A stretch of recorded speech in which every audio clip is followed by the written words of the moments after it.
Om. Om. Om. Om Sahana Vavatu Sahanau Bhunaktu Sahaviryam Karava Vahai Tejasvinavadhitamastu Ma Vidvishavahai. Om Shanti Shanti Shanti Harihi Om Shri Gurubhyo Namaha Harihi Om. Boliye Shri Sadgurunath Maharaj Ki Jai.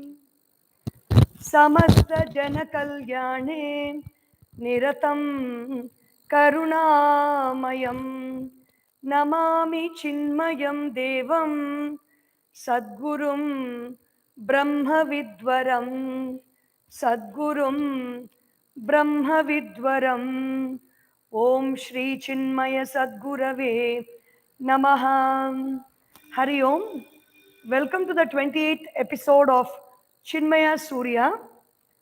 So it has taken many forms, like IAS motivation, and then it moved into students, for students.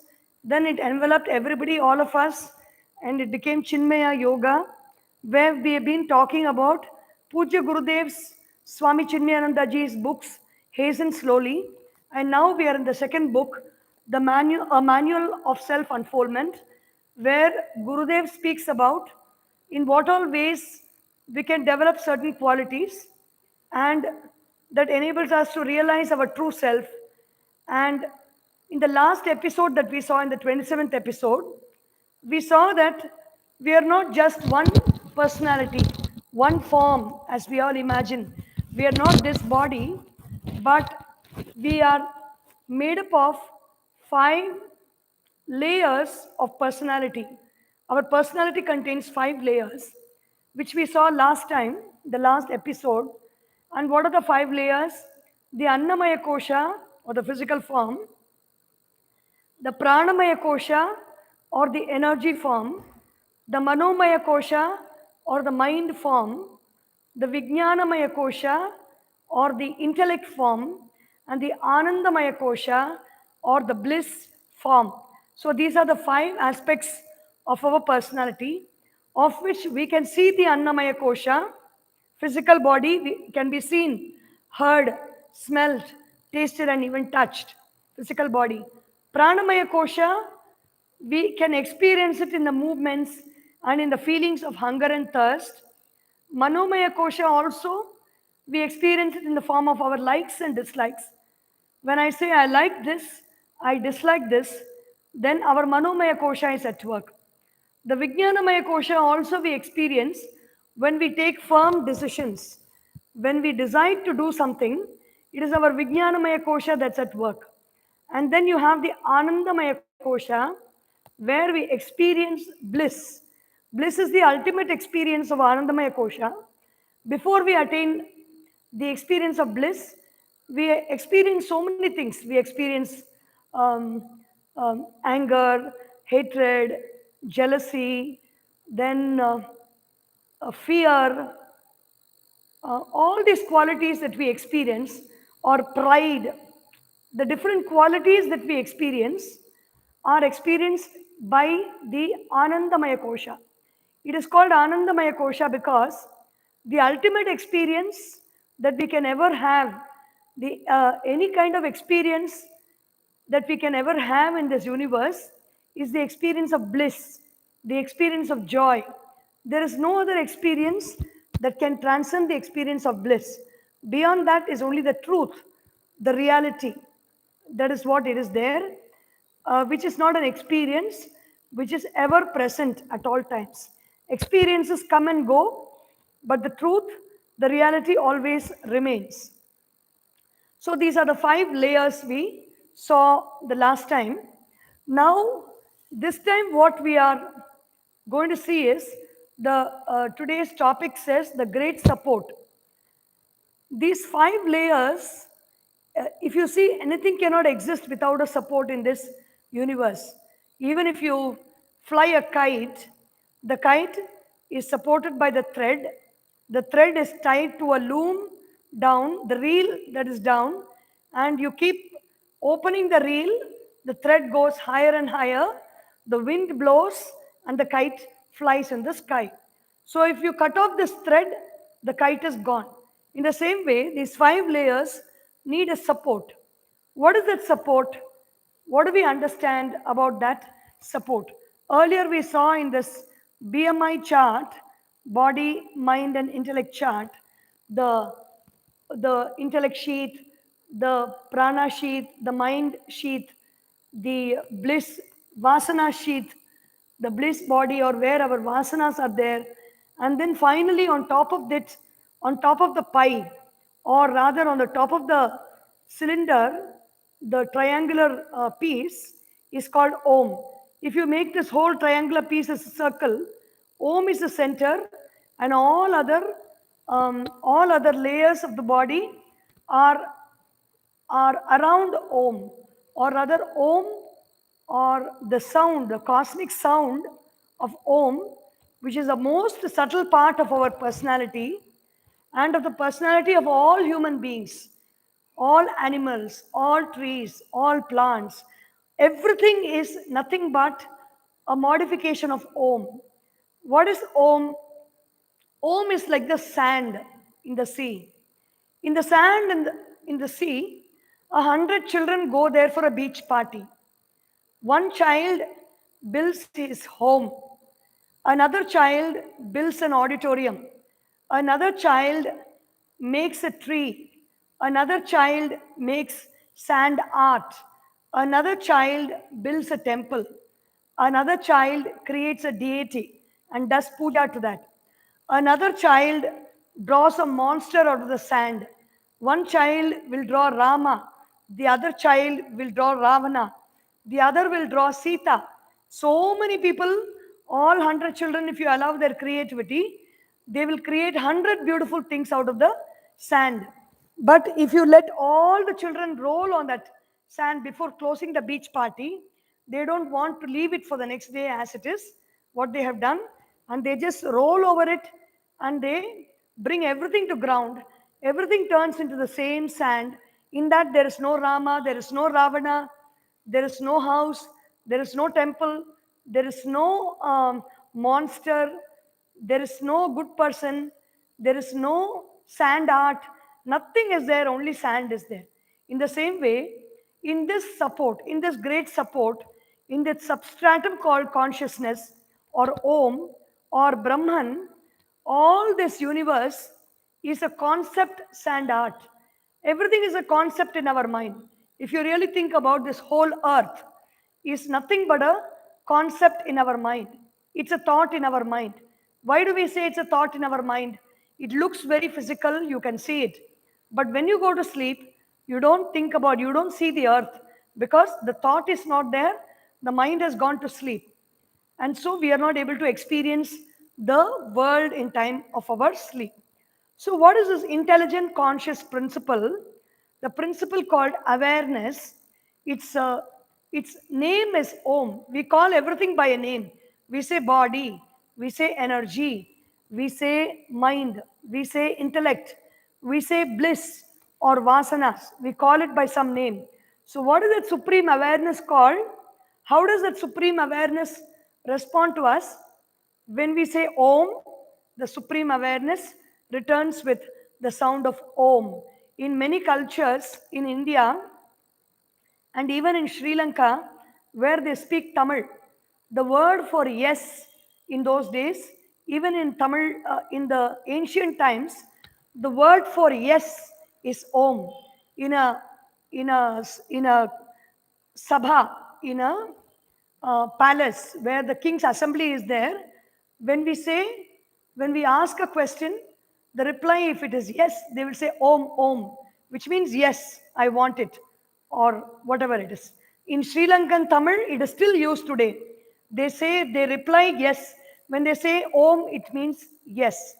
So the yes principle, the certain principle, what is there, is called Om. And from that Om only this whole universe emerges. So whatever we see through our, we experience through our thoughts is nothing but Om, but we experience it as the world. This world is called the Jagat. Why is it called the Jagat? Gurudev says in one place, in one of the talks, he says, Jigit, jigit, jigiti jagat. Something that is shining, something that is moving. In fact, if you see on this TV screen, many things are stable, like the Krishna behind is stable. Maybe his blue colored dress is shaking a little bit. Then you have the peacock feathers nearby. The peacock feathers, there is a national flag. Though the national flag is an inert object, because of the movement of the fan, the air, the national flag and the Om flag behind it are moving in the breeze.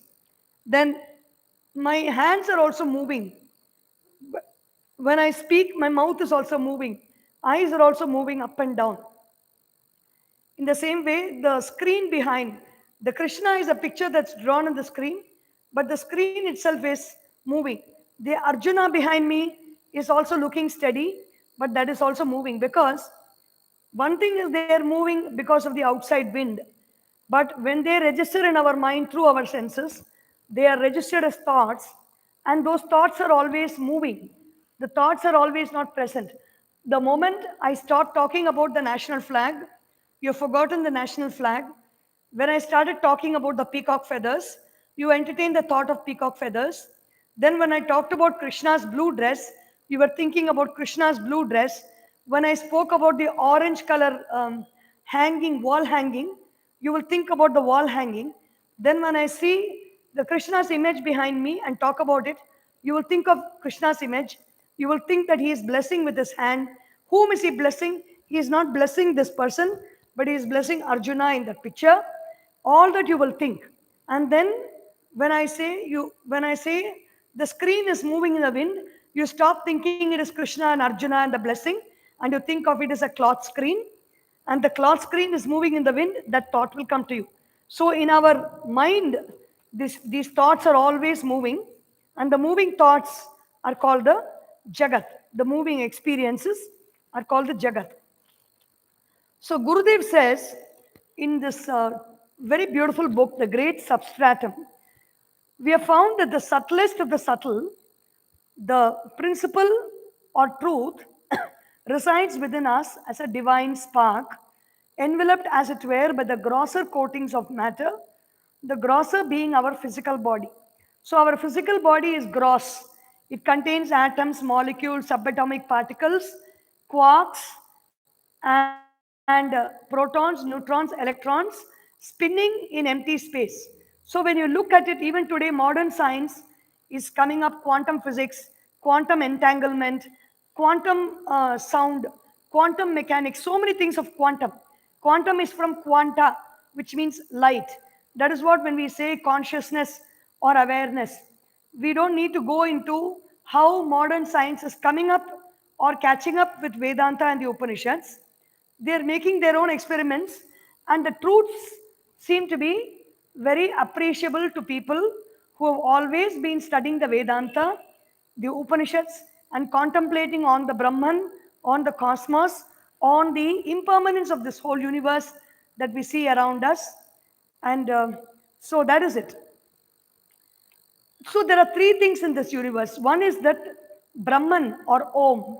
From that Brahman, there is the Jiva or the individual like you and me that is experiencing this day-to-day world is called Jiva. Then there are so many Jivas, like so many human beings are there. In so many Jivas, there is a collective decision-making entity. For example, you can experience that during elections. During elections, there are so many individual beings who cast their vote, their decisive vote. They are casting their decision actually. There is different choice that's given in the ballot paper. They go into that ballot paper. Each one goes. Empty room. Nobody can be there. Even the people who are inspecting the ballot booth, polling booth, cannot be there when we vote. It is called a secret ballot. Each one goes inside. The electronic voting machine is there. We see all the different symbols that we know. We choose one symbol and we vote for it. So every individual is casting the vote. That individual is the jiva. Now, when all the votes are cast, the ballots are all counted somewhere, and then finally, in all parts of the country, the ballots are counted. So many polling booths, the ballots are counted. There is a lot of imbalance here and there. There's a lot of there's a lot of expectation that somebody will win. There's a lot of expectation that somebody will probably lose.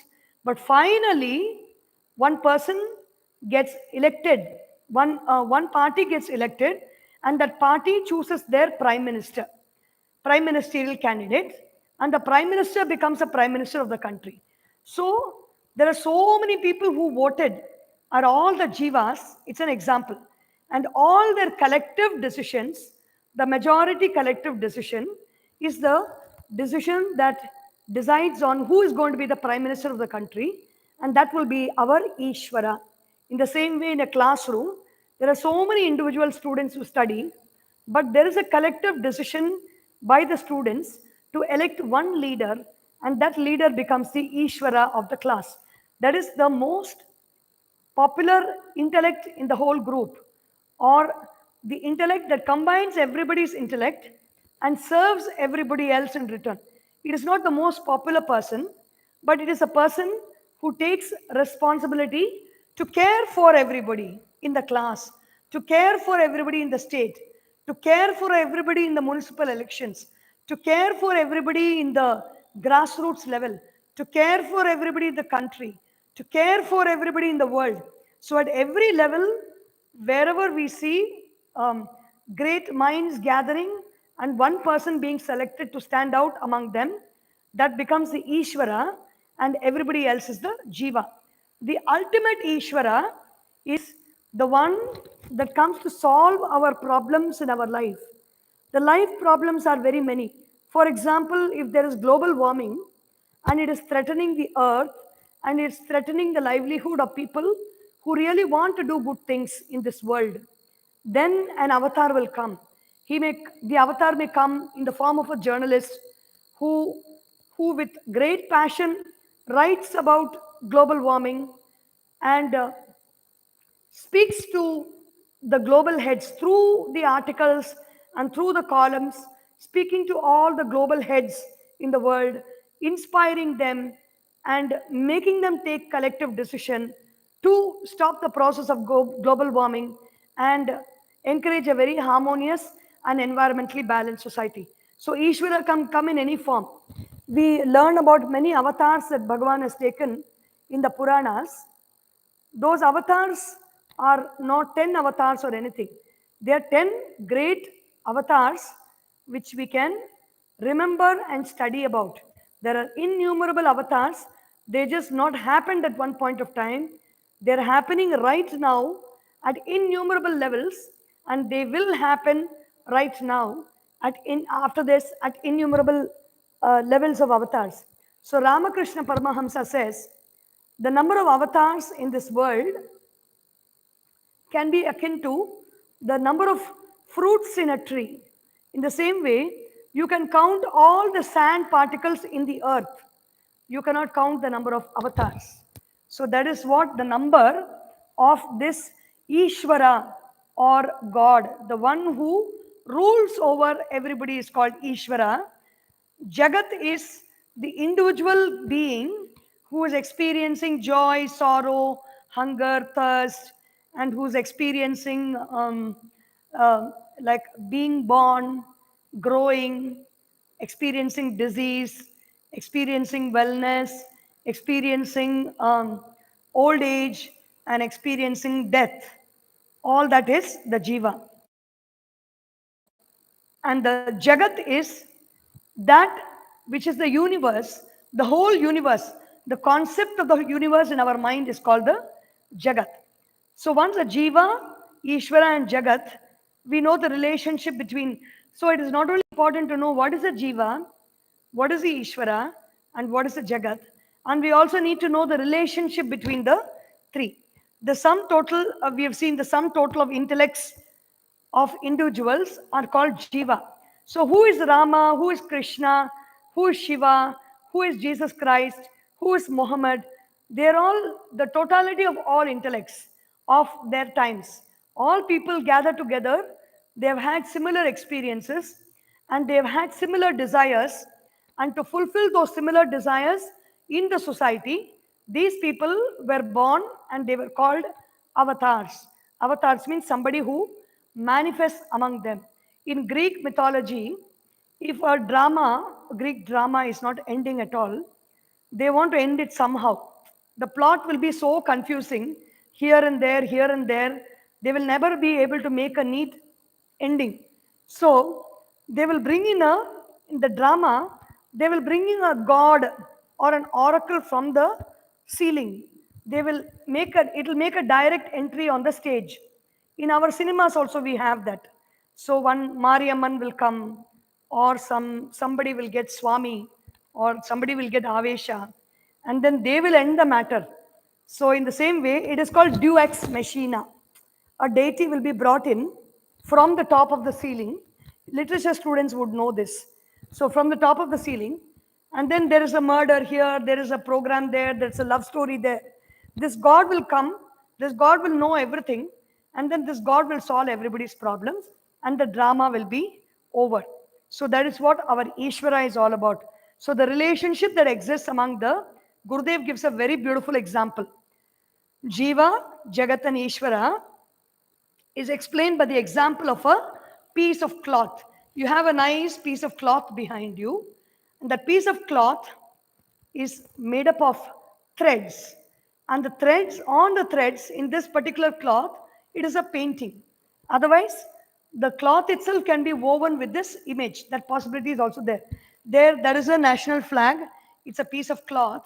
It is not painted, but it is woven with satin threads and woven as orange color, white color, green color, woven with the sprint in the center of the chakra, the wheel. In the same way, in this piece of cloth, it contains cotton cloth, it contains threads. The threads are starched very well. And on the starched threads, the image of Krishna is being painted. The image of Arjuna is being painted. And so, when we see the cloth, we see the image of Krishna, we see the image of Arjuna. You can compare you can compare that Krishna to an avatara, and you can compare the Arjuna to the Jiva. But then, and the whole cloth with the moving Krishna, Arjuna is the Jagat. Everything is happening in that cloth. But if you analyze that cloth a little bit, Gurudev says the cloth doesn't exist by itself. It is not born by itself. The cloth is made up of threads in a shuttle loom. The threads are fixed, and the loom has been, when it is started, the weaver is there, the threads are fixed, and then shuttle goes here and there, and then the loom weaves the whole cloth with the image. If it is not a painting, the whole image is woven in the cloth. In the same way, so many patterns are woven. It gives us the idea. For example, Gurudev says, suppose there is a cloth like this, and you see a family having tea. The whole idea of the family having tea in that cloth is called the Jagat. And then, on what does this piece of cloth exist? Has it got an existence other than the thread? The cloth is made up of thread. If we were to remove all the threads in the cloth, where will the cloth be? The cloth is a thread, but in our not seeing the thread and seeing only the thread patterns, we come to have a concept that there is a family having tea. If we really look closely into the cloth, we will start seeing the threads. We will not see any family having tea. We will not see any Krishna. We will not see any Arjuna. We will go deep into the cloth and begin to see the threads. To explain this thought, very beautiful thought, there is a very beautiful Tirumandiram verse. Many of us might have heard it before. What is that verse? Marathai maraitadu மாமதயானை மரத்தில் மறைந்தது மாமதயானை பரத்தை மறைத்தது பார்முதல் பூதம் பரத்தில் மறைந்தது பார்முதல் பூதமே மரத்தை மறைத்தது மாமத யானை மரத்தில் மறைந்தது மாமத யானை பரத்தை மறைத்தது பார்முதல் பூதம் பரத்தில் மறைந்தது பார்முதல் பூதமே.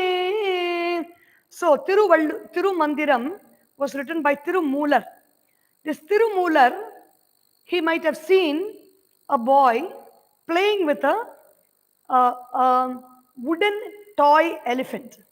So he is looking at the wooden toy elephant and he sings this song. What is a wooden toy elephant? Marattai maraitadu ma mada yanai. When the child is seeing the toy, it does not see the tree, it sees the elephant. The child is saying, this elephant is my toy. This is an elephant. Hathi mera sati. Hathi mera sati. The child is playing with the toy elephant. But the one who has made the toy says, this toy elephant was taken from that rosewood tree. The core material for this elephant was taken from that rosewood tree or from the sandalwood tree. So he says, Marathil maraindadu mamada yanai.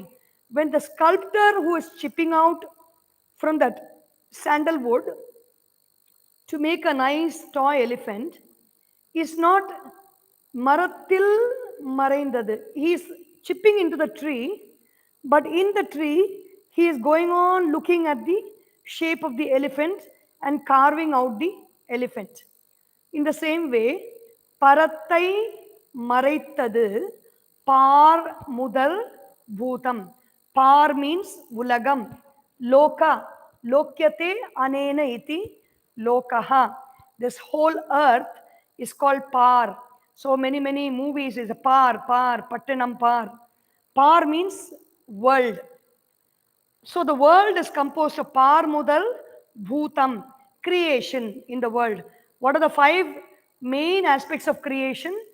Creation of earth, creation of water, creation of fire, creation of air, and creation of space. That is hiding the supreme awareness or consciousness.